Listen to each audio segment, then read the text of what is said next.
91 সালের কথা হলো। 91 সালে ভারতীয় অর্থনীতির ভগীরথ বলা হতো যাকে, সেই মনমোহন সিংহ তৎকালীন অর্থমন্ত্রী, আজকের প্রধানমন্ত্রী, কিভাবে তিনি আত্মবিশ্বাসী মনমোহন সিংহের সেই সিংহ গর্জন আমরা শুনলাম, এবং নিজের সিদ্ধান্তে আজও অটল আছেন প্রধানমন্ত্রী এবং সরকার। চিদম্বরম স্পষ্ট আজকে বলে দিয়েছেন যে ঘোষিত নীতি থেকে কোনোভাবে সরছে না সরকার।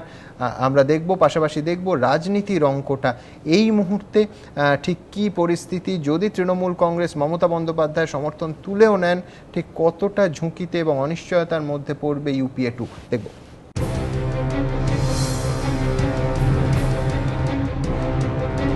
24 ঘন্টার মধ্যে তিনটি বড় সিদ্ধান্ত। মনমোহনের সিংহ বিক্রম। 6টির পর বাজার দরে রান্নার গ্যাসের সিলিন্ডার, ডিজেলের 5 টাকা মূল্য বৃদ্ধি, খুচরোয় বিদেশি বিনিয়োগ। এই 3টি সিদ্ধান্তই ঝড় তুলেছে জাতীয় রাজনীতিতে। বিরোধীরা তো আছেই, সুর চড়িয়েছে ইউপিএ শরিক তৃণমূলও। সরকারকে চরম সময়সীমা পর্যন্ত দিয়ে দিয়েছেন মমতা বন্দ্যোপাধ্যায়। এই পরিস্থিতিতে 3M অর্থাৎ মমতা মুলায়ম মায়া কি করেন সেদিকেই নজর সবার। এর মধ্যে এখনো পর্যন্ত মমতার সুর চড়া। খুচরোয় বিদেশি বিনিয়োগের বিরোধিতা করলেও মনমোহনের পাশে থাকারই বার্তা দিয়েছেন মুলায়ম।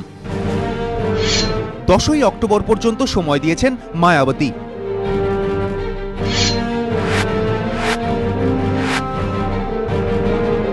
আর এই রাজনৈতিক পরিস্থিতিতেই প্রশ্ন উঠেছে, তাহলে কি 3 বছরের মনমোহন সরকারের ওপর বিপদ ঘনাচ্ছে, নাকি সংখ্যা জোগাড় করে তবেই এই 3টি সিদ্ধান্ত নিয়েছেন সোনিয়া মনমোহন? পরিসংখ্যান বলছে 543 সাংসদের লোকসভায় কংগ্রেসের রয়েছে 205টি আসন, তৃণমূলের 19টি, ডিএমকের 18টি, এনসিপির 9টি, আরএলডির 5টি এবং অন্যান্যদের 19টি আসন সহ ইউপিএর মোট 275 জন সাংসদ রয়েছে। এর মধ্যে যদি তৃণমূল সরকার ছেড়ে দেয় তাহলে ইউপিএর সংখ্যা দাঁড়াবে 256। কিন্তু বাইরে থেকে সমাজবাদী পার্টি, বহুজন সমাজ পার্টি এবং আরজেডির মোট 47 জন সাংসদের সমর্থন রয়েছে ইউপিএর। এই পরিস্থিতিতে সমাজবাদী পার্টির 22 জন সাংসদ সমর্থন তুলে নিলেও বাইরে থেকে 25 জন সাংসদের সমর্থন বজায় থাকবে, অর্থাৎ মোট সংখ্যা দাঁড়াবে 281। অর্থাৎ ইউপিএ সরকারের কাছে প্রয়োজনীয় সংখ্যা থাকার সম্ভাবনাই জোরালো। এ তো গেল রাজনৈতিক পরিসংখ্যান। এবার দেখে নেওয়া যাক যে বিষয়টি নিয়ে শোরগোল সবচেয়ে বেশি, সেই খুচরো ব্যবসায় বিদেশি বিনিয়োগ আসলে কি। খুচরোয় বিদেশি বিনিয়োগের সিদ্ধান্তের ফলে বিদেশি খুচরো পণ্য বিক্রয়কারী সংস্থাগুলি ভারতে দোকান খুলতে পারবে, ভারতীয় সংস্থার সঙ্গে অংশীদারিত্ব করতে পারবে, বিদেশি কোম্পানি 51% শেয়ার রাখতে পারবে, কৃষক এবং উৎপাদকদের থেকে সরাসরি পণ্য কিনবে, সরাসরি ক্রেতাকে পণ্য বিক্রয় করবে। খুচরোয় বিদেশি বিনিয়োগের পক্ষে বিপক্ষে দুতরফেই নানা সওয়াল করা হচ্ছে। যারা পক্ষে তারা বলছেন খুচরোয় বিদেশি বিনিয়োগের ফলে 1 কোটি কর্মসংস্থান তৈরি হবে, মধ্যস্বত্বভোগীরা থাকবে না, মধ্যস্বত্বভোগীদের রমরমা কমায় মূল্যবৃদ্ধি কমবে, খুচরো পণ্যের বিক্রির পরিকাঠামো তৈরি হবে, পণ্যের অপচয় কম হবে। খুচরোয় বিদেশি বিনিয়োগের যারা বিপক্ষে তাদের যুক্তি, খুচরোয় বিদেশি বিনিয়োগের ফলে বহু লোক কাজ হারাবেন, মর্জিমাফিক দামে বিদেশি সংস্থাগুলি পণ্য বিক্রি করবে, সংস্থাগুলি পরিকাঠামো তৈরির খরচ ক্রেতাদের কাছ থেকে তুলবে, ব্যবসায় একাধিপত্য বিস্তার করবে, কৃষকদের সঠিক দাম দেবে না। এবিপি আনন্দ।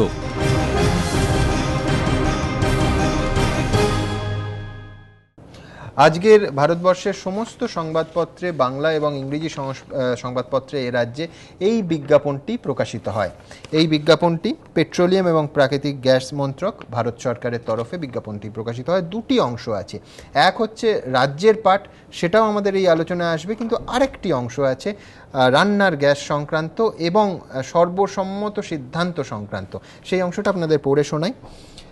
9 নম্বর পয়েন্টে দেখা যাচ্ছে, বলা হচ্ছে, তথ্যে দেখা যাচ্ছে যে মোট গৃহস্থালির এলপিজি গ্রাহকদের 44% বেশি গ্রাহক বছরে 6টি বা তার কম সিলিন্ডার ব্যবহার করছে। তাই 6টি সিলিন্ডার বেঁধে দেওয়ার দরুন তারা অসুবিধায় পড়বেন না। অন্য সকলে ভর্তুকি দেওয়া দরেই 6টি সিলিন্ডার পাবেন। সিলিন্ডারের সংখ্যা বেঁধে দেওয়ার ফলে ভর্তুকিপ্রাপ্ত সিলিন্ডারের অপব্যবহার অন্য ক্ষেত্রে যাওয়া কমবে।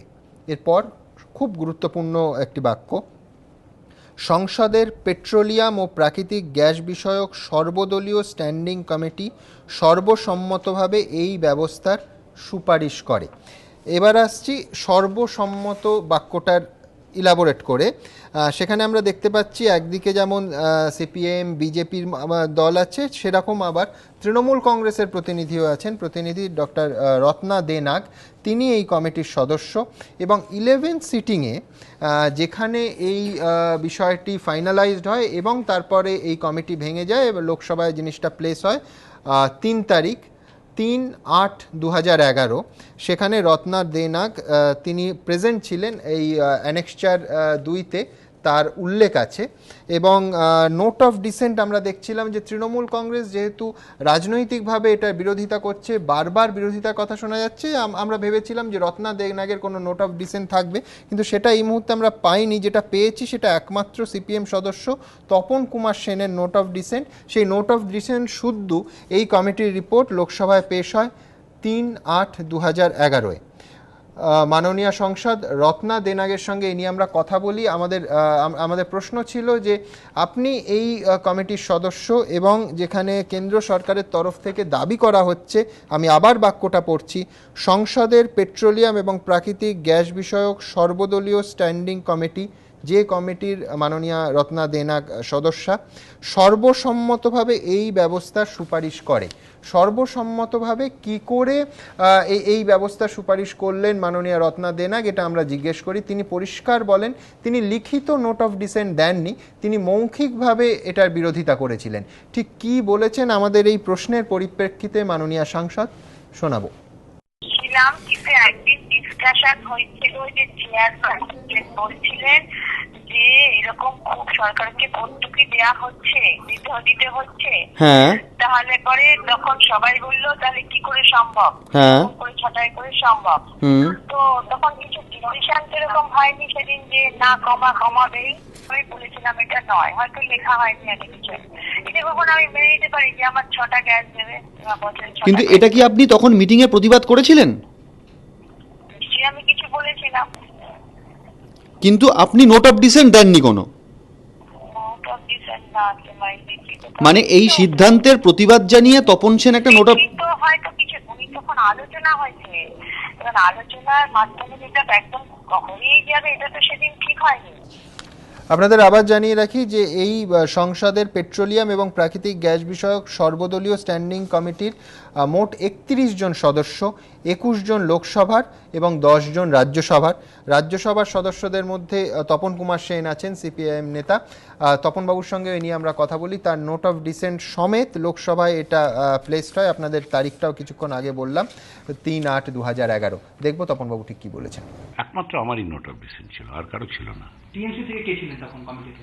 কেউ ছিল, লিস্ট দেখে নাও ভাই, কেউ না কেউ ছিল টিএমসি থেকে। কিন্তু শুধু টিএমসি কেন, টিএমসি ছিল, কংগ্রেস ছিল, সমাজবাদী ছিল, আরও বিভিন্ন দল ছিল সেখানে। কিন্তু এই ব্যাপারে নোট অফ ডিসেন্ট লিখিতভাবে, যদিও এদের অনেকেই আমার সঙ্গে একমত হয়েছিলেন। আমার মনে পড়ে না, আমি যখন এই বিষয়টি নিয়ে কমিটিতে এটা নিয়ে আলোচনা করছি, আমার মনে পড়ে না আমার কোনো সহকর্মী এমপি আমার বিরোধিতা করেছে।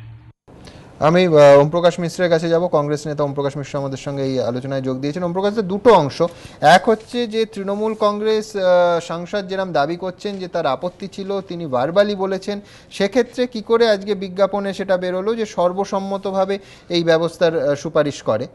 তপন বাবুর নোট অফ ডিসেন্ট আপনারা অ্যাটাচ করলেন, রত্নাদেবীর করলেন না কেন? আর দুই হচ্ছে যে মৌখিক নোট অফ ডিসেন্টকে তাহলে কি আইনতভাবে গুরুত্ব দেওয়া হয় না? কি বলবেন ওমপ্রকাশ? সংসদের কাজ পরিচালনা করতে গিয়ে কমিটি সিস্টেম রয়েছে, বা কনসালটেটিভ কমিটি, স্ট্যান্ডিং কমিটি, আর তাতে আর কি সদস্য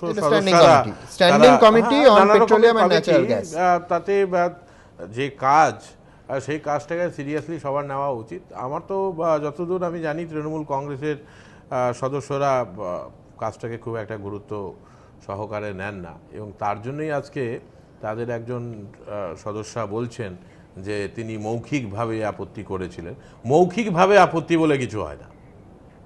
আর যখন সিদ্ধান্ত হয়েছে, তো সেই সিদ্ধান্তটা হচ্ছে আপনার মানে মেজরিটি অফ দ্য মেম্বার্স তারা সিদ্ধান্ত নিয়েছে। এখানে বোঝাই যাচ্ছে সর্বসম্মত হয়েছে। একটা নোট অফ ডিসেন্ট দিয়েছেন সিপিআইএম এর এমপি, খুব ভালো কথা। অন্যান্য ক্ষেত্রে তো অন্যরা দেননি, তো তো সেখানে সুস্পষ্টই বোঝা যাচ্ছে যে এক্ষেত্রে আর কি রত্না দে নাগ সম্মতি ছিল, সেটাই ধরে নেওয়া যায়।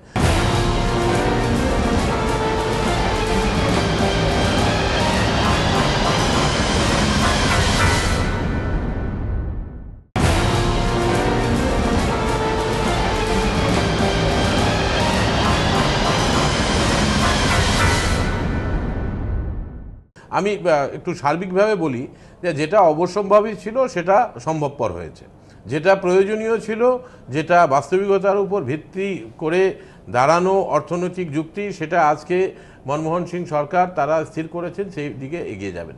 যেটা সবাই বলছে যে এটা ভালো ইকোনমিক্স, অর্থনীতির জন্য ভালো, যেটা অর্থনীতির জন্য ভালো সেটা শেষ বিচারে কিন্তু রাজনীতির জন্য ভালো হবে, এবং সেটাই আর কি আমি মনে করি যে আর সেই বিশ্বাস নিয়েই আর কি আমরা আশা করছি যে সবাই যারা আজকে অর্থনৈতিক সংস্কারের নানা রকম প্রতিকূলতার দিকগুলিকে সামনে রাখছেন, বাধা বিপত্তি বন ডাকছেন, মানুষকে খেপিয়ে তোলার কাজ করছেন, তারা ইতিহাস ভালো করে বোঝার চেষ্টা করবেন।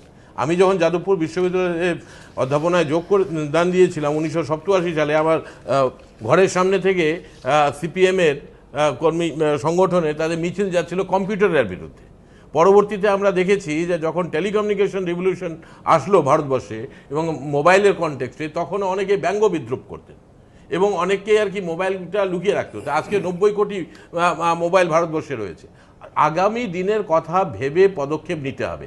যারা বলছেন যে মনমোহন সিং এই পদক্ষেপ নিয়েছেন কেন কি এই তথাকথিত কয়লা কেলেঙ্কারি বা কোন মার্কিন পত্রিকাতে কি লেখা হলো, এই সমস্ত বাজে কথা। গত বছর থেকেই এই ব্যাপারে সরকার সিদ্ধান্ত গ্রহণ করেছিল, কিন্তু সবার সঙ্গে আলাপ আলোচনার মাধ্যম দিয়ে সরকার এগিয়ে যেতে চাইছিল। আজকে যদি পশ্চিমবঙ্গ বা ত্রিপুরা মনে করে যে না আমরা এই সিদ্ধান্ত মানি না, কিন্তু তাদের কি অধিকার রয়েছে যে জম্মু কাশ্মীর বা ঝাড়খণ্ড যারা এই সিদ্ধান্ত মানতে চায়, এই যেটা করা হয়েছে এফডিআই সম্পর্কে, এটাতে এনেবলিং, এটা এনেবল করছে এবং 51% পর্যন্ত শেয়ার, এটার মানে তো এটা কম্পালসারি না। এবং আমাদের কোম্পানিগুলি তো আজকাল পৃথিবীর বিভিন্ন প্রান্তে, আমাদের দেশে আমাদের রেজিস্টার্ড কোম্পানিগুলি তারা তো ব্যবসা বাণিজ্য করছে। এবং আমরা যখন 1991 সালের পর থেকে যেই পরিস্থিতির মধ্য দিয়ে আমাদেরকে এই সিদ্ধান্তগুলি গ্রহণ করতে হয়েছিল, যেটা পার্থবাবু বলছিলেন, এবং তার পরবর্তীতে দেখি যে চায়না বাদ দিয়ে একমাত্র ভারতবর্ষ একটা সাস্টেন্ড আর হায়ার ইকোনমিক গ্রোথ ট্র্যাজেক্টরির মধ্যে আমরা চলেছি। আজকে রবরূপ উঠে যাচ্ছে যখন। অমৃতা, এখানে আমার একটা প্রশ্ন আছে, সেটা হচ্ছে একটা যুক্তরাষ্ট্রীয় কাঠামো, আপনারা বলছেন যে রাজ্য সরকারের ওপর ছাড়ছেন, ফাইন, কিন্তু একটা দিকে এটা কি একটা উন্নয়নের বৈষম্য হবে না? ধরা যাক যে বিহার এবং উড়িষ্যা এফডিআই গ্রহণ করলো এবং সেখানে ঝাড়খণ্ডের মতো রাজ্য পুঁজির প্রাবল্য এলো ইত্যাদি ইত্যাদি, এবং সেটা খুব পজিটিভ, আমি ধরে নিলাম। পশ্চিমবঙ্গ গ্রহণ করলো না, হবে এই অসাম্যটা তো আরো যুক্তরাষ্ট্রীয় কাঠামোর পক্ষে বিপজ্জনক।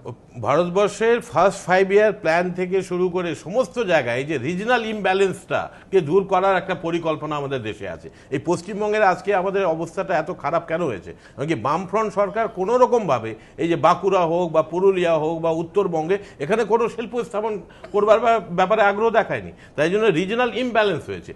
আজকে যদি পশ্চিমবঙ্গ আমরা স্থির করি যে না আমরা এটা করব না, তাহলে আমরা পিছিয়ে পড়ব। এবং সেটা পিছিয়ে পড়বার কারণটা কি হবে, যে এখানকার মানুষরা চাইলেও এখানে যারা সরকার পক্ষের বর্তমানে রয়েছেন তারা স্থির করেছেন যে তারা সিপিএম দ্বারা পরিচালিত হবেন। আমি খুব ডেলিবারেটলি এই কথাটা বলছি। Indo US civil nuclear cooperation agreement CPM প্রভাবিত করে বিজেপিকে দিয়ে যে কাজটা করিয়েছে, এবং বিজেপি কিন্তু এখনো সেটা ভোগান্তি তাদের হচ্ছে। এবং না আমি আবার ঠিক একই রকম ভাবে আজকে যে সিপিএম এর যে মতাদর্শ, তাদের যেটাই চিন্তা ভাবনা হোক, তার মধ্যে তাদের একটা পজিশন রয়েছে, তারা যেরকম ভাবে অপোজ করছে, যে একই জিনিস সেটা কিন্তু অন্যান্য রাজনৈতিক দলগুলির মধ্যে তারা সংক্রমণ ব্যাধির মতো আর কি ছড়িয়ে দিতে পেরেছে, এবং তৃণমূল কংগ্রেস আজকে সেই ব্যাধির শিকার হয়ে যাচ্ছে।